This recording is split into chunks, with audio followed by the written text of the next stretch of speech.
Hi, this is Robert Shear with another edition of Sheer Intelligence, where the intelligence comes from my guest. And no question in this case, somebody here who went to Princeton and Harvard Medical School and published 50 scientific articles. And I'm building up his credibility because he's written a really important, mercifully short book, I want to say, as somebody who reads books all the time and that is not getting the attention I think it deserves. And I read his book at my producer Josh Shear's suggestion. I'm happy for it because I thought it's about time I thought about not only the opioid crisis but thinking about the CDC, where Dr. Charles LeBaron, I hope I got it right, uh, uh, worked for 28 years and his view of the official medical agency and what it does and how it sets out guidelines is really powerful. But what adds force to it is at one point where I got really hooked on this book.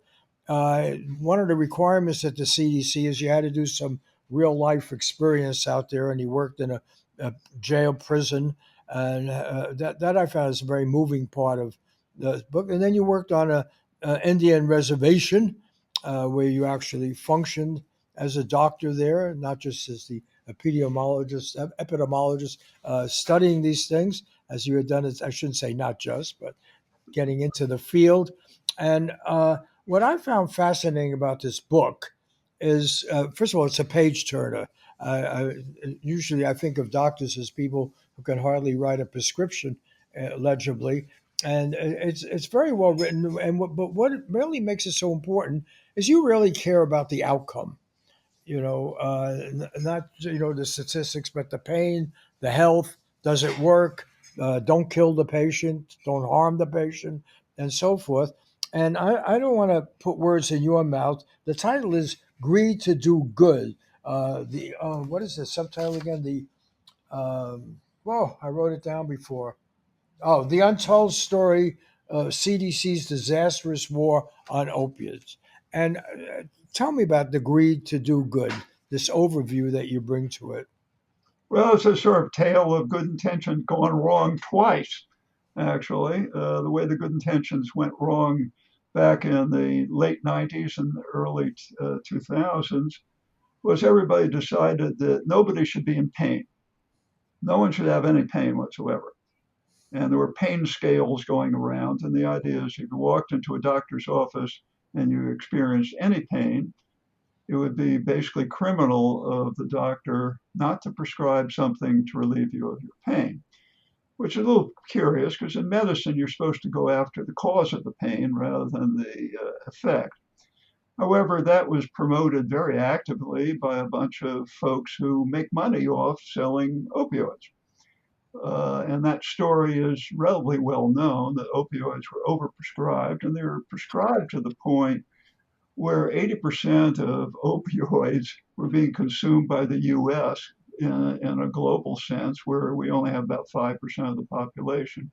People are getting opioids at a rate of about 90% for operations where in Europe, for instance, only 5% of people got opioids. And the result of this, you might call well intentioned on some people's part to reduce the number of people who are in pain, result in a large population of people who became, in essence, legally addicted to opioids. Whereupon, as you might imagine, the number of overdoses also increased in parallel to the amount of prescriptions of opioids that are going on. And people finally scratched their head at CDC and said, what are we going to do about this? So they slammed the door shut on people getting legal opioids. Well, you can imagine what happens if you're opioid addicted to legal versions of opioids, and they slam the door shut on that. There are a bunch of entrepreneurs south of the border who said maybe there's a market share we can grab here. And they said we can construct some really powerful opioids with some materials coming from China, and they start importing fentanyl, and other comparably lethal drugs, whereupon, as soon as CDC had decided to slam the door on legal opioids, there was an explosion of overdoses to the point where it quadrupled in about 7 years, reaching to the point where there are 100,000 deaths per year. And over the course of the first 2 decades of the 20th century, 1 million people had died of overdoses. And so, again, these were two, in a sense, well meaning but misguided interventions. One was to reduce the amount of pain in existence to zero, well intentioned but misguided. And the second was we're going to eliminate addiction and overdoses by slamming the door on safe versions of opioids. And in each case, matters went south. And here we are. Well, as you point out in your book, though, it wasn't only, and maybe with the CDC, it was the greed to do good, but also there was the greed to make profit by pharmaceutical companies. And obviously, when you get into the illegal, even greater profit, perhaps. But I want to start with the pain because actually I found the book is divided into 4 sections. And I like that way of treating you because you put yourself in the position of the patient and the first part was about your back pain and your illness and so forth. And it's really compelling because you're getting it not from a doctor saying suck it up and live with it. It's you don't want to make the cure worse than the illness, but you experience the pain. You write about it very movingly, trying to struggle with it, the temptation to take more, and so forth. But you gained a lot of wisdom about it and having to manage pain. So why don't we begin with chapter one, and then we'll go through section one, and they'll go through the 4 themes of the book. Because I think I want to tell people this is like 150, I think 140-page book. Then there's about another 60 pages of citation, good information. It's very solid. But I just found it about the best way you can spend part of an afternoon reading it, and on this show, I reviewed books and things that take me up a week or 2 weeks to read. So I was grateful for that. But you, as I say, you have a real gift, I think, with the writing. And I haven't read another book I saw by you, your first year at Harvard Medical School, but I'm going to get a hold of it after we're done here. I'd like to know what that was like. Also short, also in that zone where an afternoon will do it for you. Yeah, but let's begin with the pain because when you have pain, you want to manage it, whether legally or illegally, or including drinking too much or whatever. And so it's really a good personal story there about how to deal with it, and then what might be the role of opiates positively. Well, you're absolutely right. I mean, it's said in medical school, and it's absolutely true. You learn a lot more from your patients than you do from your books. But they fail to put one additional thing in. You learn much more by being a patient than you do from either of those other factors.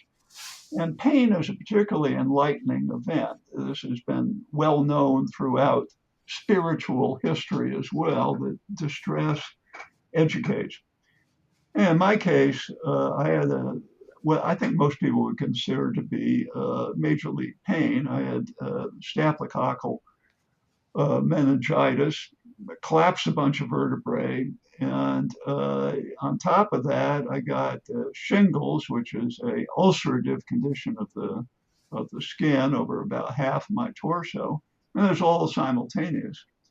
And it is remarkable when you're in the level of pain which I experience, how fundamental that experience seems to be in many ways, fundamental to your understanding of yourself, your understanding of the world around you. You develop a very interesting view of how the universe operates when you're in excruciating pain. It sounds metaphysical, and it is metaphysical, but believe me, it has a trivial aspect in that you realize that a pill can make it go away. but someone won't give you that pill, even though it's there. And you develop a remarkable view of human nature when that happens. And in effect, what happened to me and happens to many people who are in really severe pain is the CDC had developed a bunch of rules associated with who was allowed and who was not allowed to get pain medications. And it was remarkably instructive for me. And that was what motivated me to write the book about how pain is really a pretty extreme event when it's as strong as what I had. And it's a pretty extreme view that you develop of other human beings if that the remedy is withheld from you. So, but you also, there was a serious illness. And I think you have a statistic in there that there was a 50% death rate of Yeah, certain.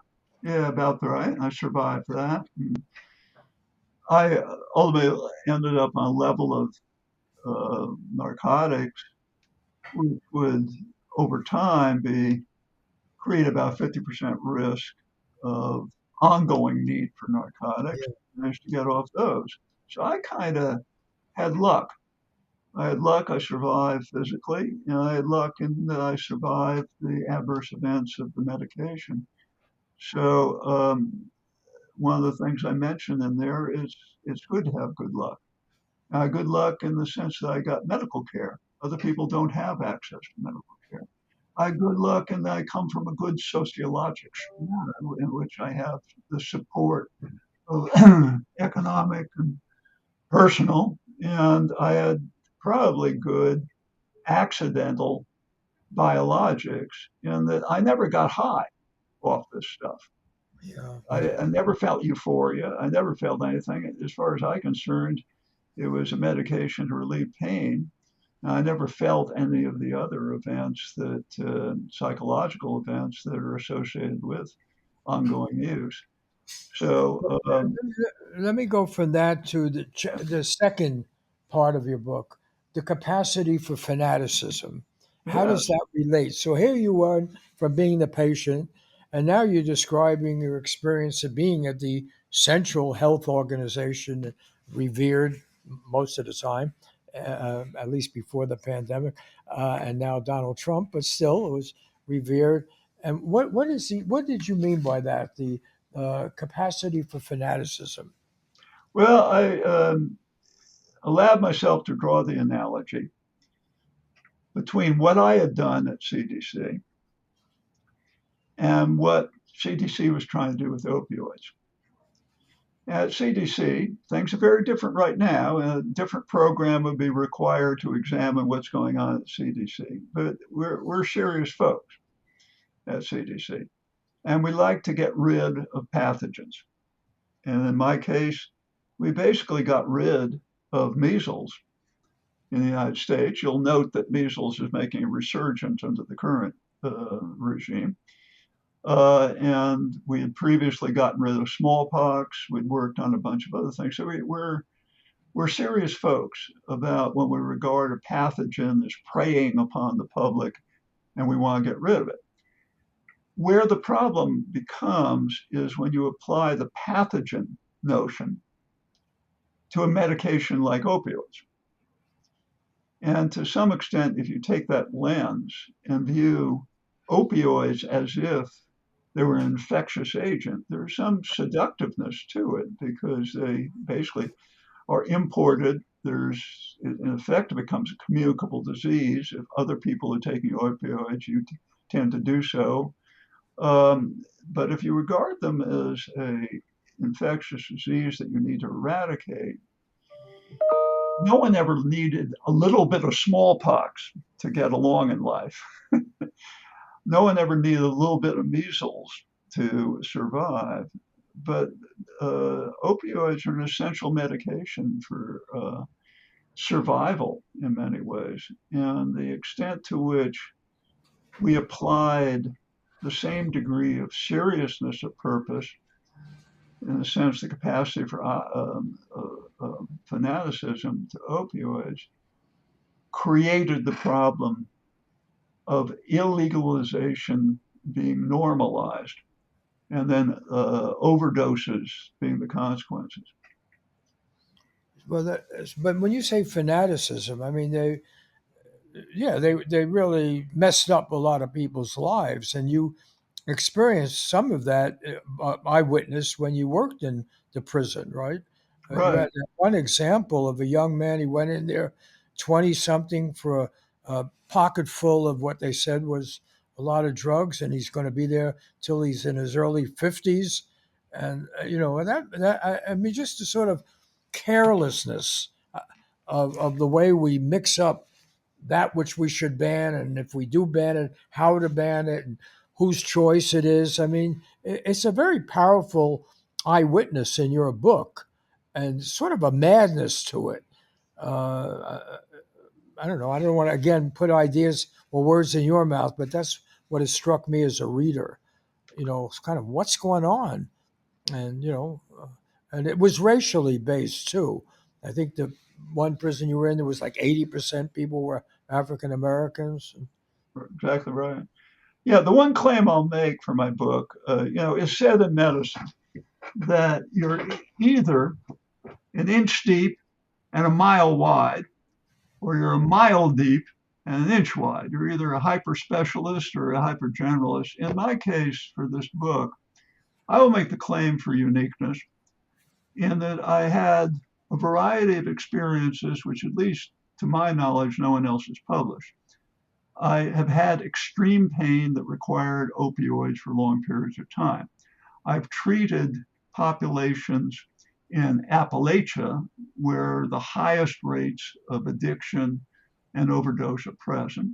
I've worked in the prison system where so many people have been incarcerated. We have the highest rate of incarceration in the world.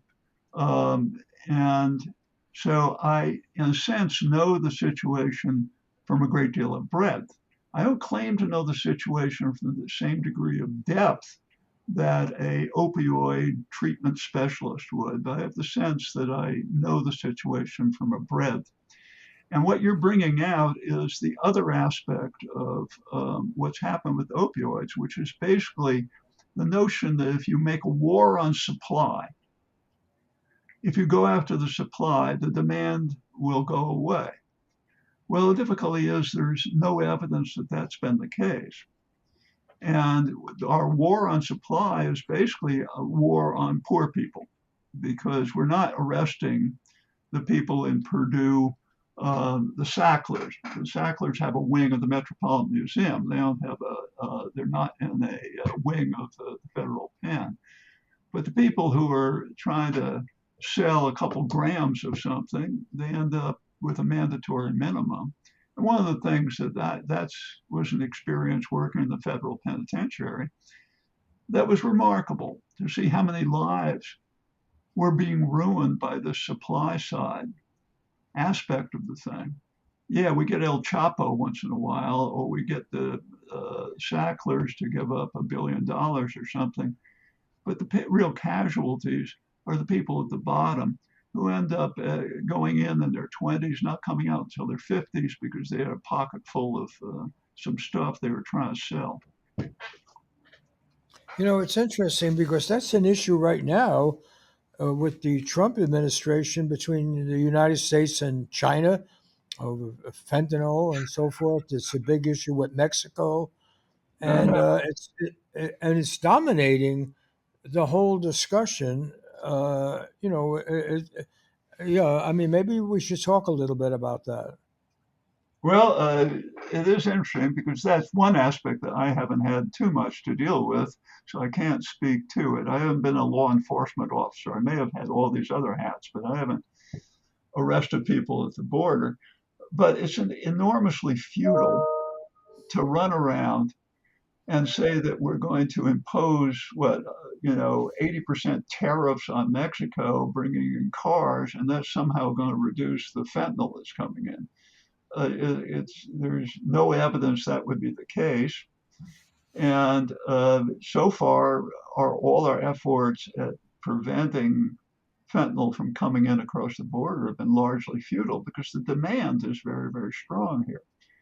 And all you need to get across the border is something equivalent of a 12 pack of beer of an even more potent opioid than fentanyl. It's carfentanil.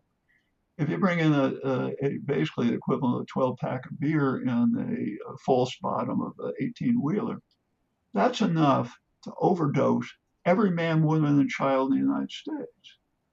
So it is basically impossible to prevent drugs coming in. Where you can prevent the drugs coming in is cease to have the demand, the level that we have, and we don't. We're willing to spend billions, particularly in tariffs, on creating obstacles to the supply, which cannot be done. You're taking basically a paper clip to a rising tide, and we don't spend a cent on the treatments and other things that are necessary to reduce the demand. So why, again, speaking from your experience I mean, it's a long time, 28 years to be at the CDC. Yeah, right. And you had, you were honored there. You're not some angry dissident or something. You're a great success story. I mean, we grew up in the Bronx, not far Yeah, from each other. And you got into the special gifted high school. You got into Princeton. You got to Harvard. You got the credentials. You published in the papers. And what I loved about your book, I got to keep pushing this book because I really just think it's a terrific book. And Greed to Do Good: The Untold Story of the CDC's Disastrous War on Opiates. And if there's one book you read about this, this is the one. And because there's a humanity to it. You're not preaching, you're not, like Robert Kennedy now, he's got the answers and everything, and he knows it should be this way. And then Donald Trump shows it should be another way. You just got open eyes there. You're doing what, any honest observer should do. And you say, hey, this is not working, or these people are, and the CDC, you talk about how they drew up their guidelines and that it wasn't really good science. I think that's chapter 3, isn't it? Right? Yeah, the part 3 is about poor science, yeah, no, that you're right. it's shoddy work, and it's not fact driven.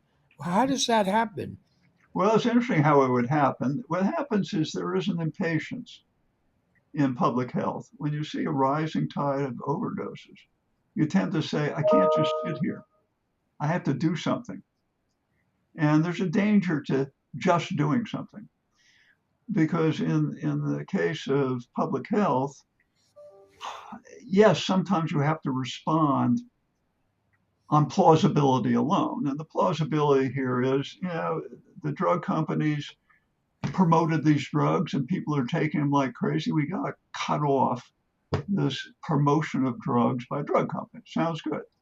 Basically, what you'd say the motivation is. The difficulty is the demand has been created. And addiction is a very, very powerful demand. It's very hard to erase it merely by edict. And the evidence that merely now just telling doctors they can't prescribe opioids is going to correct the problem. All it did is displace it into the illegal system where it became much more, the demand became much more dangerous. And there's no dishonor to operating quickly on plausibility without too much data, because sometimes you have to react. Where the difficulty is when things are ambiguous in the data, it is your obligation to constantly query the outcome. Am I doing good or am I doing harm? Now, there's greed to do good in the sense that people wanted to do something right on a plausibility basis. Drug companies are really addicting everybody. We got to stop them. With that, however, you need to examine the consequences of your own behavior. Did this have any effect that was beneficial? And when you get a doubling of overdoses after your intervention is applied, it behooves you to say, are we doing more harm than good?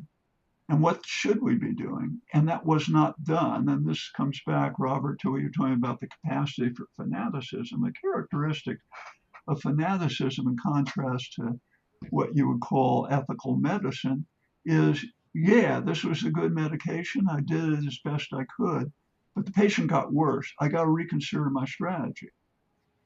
And unfortunately, for basically 6 or 7 years, while the overdose rate kept going up to the point where is ultimately going to kill 1 million people in a decade, nothing was done to back off.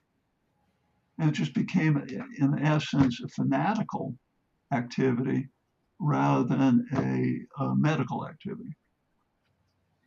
And as you predict in your book, another million will die in the next period. I mean, it's not getting better. Well, it's interesting how that thing recently, for reasons which aren't clear, and I would love to think that it represents. So CDC backed off slightly on its medication recommendations about a year and a half ago. And thereafter, the rate of overdoses has gone down somewhat, about 20% down. And people have, you can't believe how much celebration there's been over that. And of course, I celebrate people not dying like anybody else. But what that means, instead of 100,000 doses, 100,000 overdoses a year, we have 87,000. Okay, that's good. I'm glad it went down. That means in order to kill off another million people, we'll do it in 12 years instead of in 10. That isn't just the kind of success you usually break out the champagne for. Well, it's interesting, this idea of the physician do no harm, and being, having your book has great modesty to its essential style. You don't claim you are a well-educated doctor, obviously of great experience, but you don't claim you're the expert on every aspect. You don't claim you have the answer. And there's a great sense of humility, which I really loved coming from a highly trained, experienced professional, no more so than in the fourth section when you talk about Native American. And I was just thinking of the, and work on a reservation. I was just thinking when we were growing up in the Bronx, Yeah. and even though there had been strong native cultures here before colonization in New York and so forth, people forget the Bronx of our time was also thought to be a place of farms and even Right. some agriculture. But nonetheless, there was absolutely no sense of self criticism of the whole American expansionist adventure that we represented enlightenment, we represented white America, represented civilization and so forth. And that last section of your book, why don't you talk about it, your work there, because it really was quite enlightening to me as a reader. Well, it's enlightened me to me as a physician. Basically, the call went out to members of the U.S. Public Health Service, of which I was a member. Hey, we got a crisis going on up in this particular. They don't like calling a reservation because it wasn't technically a reservation. It was an area that they had, and they had Indian Health Service, however, a hospital there. So I went up, and the place was in total chaos, quite correctly a crisis, but it was an ongoing crisis. And in that crisis, opioids were being distributed right, left, and center because there was no coordination whatsoever. And the interesting thing for me, having worked there for about 20 years periodically, is the tribe took over ultimately. And things improved so much when the tribe was running it than when we, the Indian Health Service, were running it. And it was kind of remarkable. Now, some of that arose from in a sense, an ambiguous situation. They opened a casino, which there had been a lot of debate as to whether they should have a casino there. But they got a casino, and the casino basically, as someone says, a casino is a tax on the mathematically challenged. Basically, what it is you got a whole bunch of white people coming in, spending their money irrationally, and giving the tribe a whole bunch of cash. And then the question is, what is the casino cash going to do with it? And remarkably enough, the tribe, which is very different from the rest of us, yeah, they said, okay, should we just distribute it and everybody gets quotes, basically several thousand? They said, no, we'll invest it. We'll invest it in the schools and we'll invest it in this case in the hospital. And they built a very, very nice hospital, and they built up very good systems that reduced the amount of really bad opioid prescription to very little. What was the difficulty? The difficulty was that they were able to do that, but they, like the rest of the United States, did not invest, which is very expensive, in decreasing the already existent demand, the addiction level that was in the population. And needless to say, there was a gigantic uh, enterprise surrounding the reservation, this Appalachian, where there was plenty of illegal opioids coming in. So they were able to clean up the act in the hospital, but they couldn't clean up the United States' act and what was going on outside of them. And in a sense, it represents the triumph and the tragedy of the whole situation, that they couldn't cure us. They could cure themselves, but they couldn't cure the rest of us. You know, I'm going to conclude this, but the book, let me say it again. Um, greed to do good. Wow, that's so much of U.S. policy since we were kids in the Bronx. The greed to do good, meddling. The Untold Story, CDC's Disastrous War on Opiates, and what I think makes this book really a great model. And I hope we can do a little bit to improve sales. It really should be read. Is that you abandon the pretense of the arrogant professional, and you are actually looking there and say, wait a minute, I'm here as a doctor in this prison, or I'm here working on this reservation, or I'm here in this bureaucracy, and how is it affecting ordinary people? How is it really working out? And who's my model in journalism is I always want to know who's getting screwed and who's doing the screwing. And you're very agnostic about it. I mean, the book just has a certain really wonderful honesty to it. You don't claim you know everything. You don't claim you have all the answers, but you sure have a good bull detector. You know what, this is not working. Why are these young people being locked up in this prison? Who's it doing any good? Because he had the wrong stuff in his pocket that was somebody else was that they were selling. What's to be gained by keeping him here? I don't know. That stuck with me as an image. I mean, just always going to be there another 20 years. He hopes his girlfriend will still love him when he comes out. I mean, it was so poignant, the description. So anyway, I want to recommend the book. Get it. Hopefully, it's some independent stores, but you can get it on Amazon. Greed to Do Good, Dr. Charles Le Baron. That's a very fancy name there, but he's a guy from the Bronx, like I am. So I'm want to help him out here. Well, that's it for this edition of Sheer Intelligence. See you next week. But I want to thanks to Joshua Shear, our producer, who got me to read this book. I didn't even know it was out. I think it's terrific. And Diego Ramos, who writes the introduction and is our managing editor at SharePost. Max Jones, who does the video, which seems to get more people to watch these things than just the audio alone.